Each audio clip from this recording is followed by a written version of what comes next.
যেভাবে তিনি আজ মাশরাফি, জেনে নিন কাহিনী।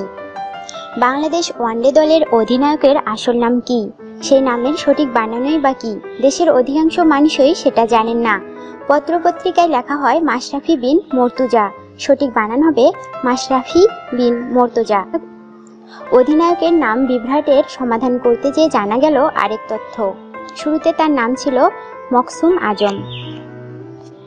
মাশরাফির বাবা গোলাম মর্তুজা নিজেই এই তথ্য দিয়েছেন। সবাই ওর নামের বানানটা ভুল লেখে, আমি অনেকবার বলেছি, কিন্তু কাজ হয়নি। প্রথমে নাম ছিল মকসুম আজম, ওটা ওর চাচা টাকা নাম ছিল। পরে আমরা মাশরাফি বিন মর্তুজা ঠিক করি। আরেকটা নাম কৌশিক। মাশরাফি শব্দের অর্থ বিনয়ী বা ভদ্র। হঠাৎ অধিনায়কের নাম নিয়ে আলোচনার কারণ দুইটি কারণ। প্রথমত, একজন কিংবদন্তির সঠিক নাম সাধারণ মানুষ জানবে না, সেটা হতে পারে না। দ্বিতীয়ত, মাশরাফি সম্প্রতি নিজেই নামের সঠিক বানান দিয়ে সাংবাদিকদের আড্ডার কথা বলেছেন। কিভাবে তিনি দিনের পর দিন মাশরাফি নামে পরিচিত হলেন, তার দায় পুরোপুরি সংবাদ মাধ্যমকে দেয়া যায় না, কারণ মাশরাফি নিজে বিষয়টি নিয়ে খুব একটা প্রশ্ন তোলেননি। মাশরাফি দীর্ঘদিন কলাম লিখেছেন, সেখানে তাকে মাশরাফি হিসেবেই উপস্থাপন করা হয়।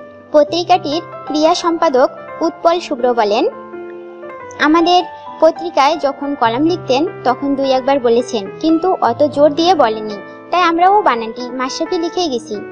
এটা তো প্রায় প্রতিষ্ঠিত, কেউ নতুনভাবে ব্যবহার করলে করতে পারে। মাশরাফিকে নিয়ে বই লিখেছেন দেবব্রত মুখোপাধ্যায়, বইয়ের নাম মাশরাফি। এই বই মাশরাফি নিজে পড়ার পর প্রকাশের অনুমতি দেন, সেখানে কোথাও মাশরাফি বানান লেখা হয়নি। আমি যখন বই লিখেছি তখন উনি নিষেধ করেননি, তাই মাশরাফি বানানটা ব্যবহার করেছি। এখন নিয়ম হচ্ছে ব্যক্তি যেভাবে নামটা লেখেন সেভাবে লেখা উচিত, বলেন ক্রিয়া লেখক ও সাংবাদিক দেবব্রত মুখোপাধ্যায়। তারকাদের নামের বানান নিয়ে বিভ্রান্তি নতুন কিছু নয়। ধারাভাষ্যকার আতহার আলী খানকে অনেকে আতাহার বলেন।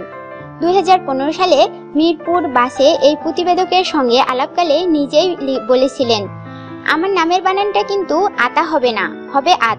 আসলে অজ্ঞাতবশত অনেকে আমাকে আতাহার বলে ডেকে ফেলেন, এমনকি পত্রিকায়ও লেখা হয় দেখেছি। এর আগে মুমিনুল হককে লেখা হতো মমিনুল হিসাবে। মুমিনুল একদিন সাংবাদিকদের অনুরোধ করে বলেন বানানটা ঠিক করে লিখতে। ওই ঘটনা তার ক্যারিয়ারের শুরুতে, তাই তিনি মমিনুল থেকে মুমিনুল হিসাবেই পরিচিতি পেয়েছেন। কিন্তু ক্যারিয়ারের পরন্ত বিকালে থাকা মাশরাফির বেলায় কি হবে? তার কোনো ভক্ত বলতেই পারেন, নাম শুনে যার শিহরণ জাগে তার বানানে কি বা আসে যায়, হোক তিনি মাশরাফি কিংবা মাশরাফি। শব্দটা কোটি হৃদয়ে নায়ক হিসাবে গেঁথে থাকবে, মাশরাফি।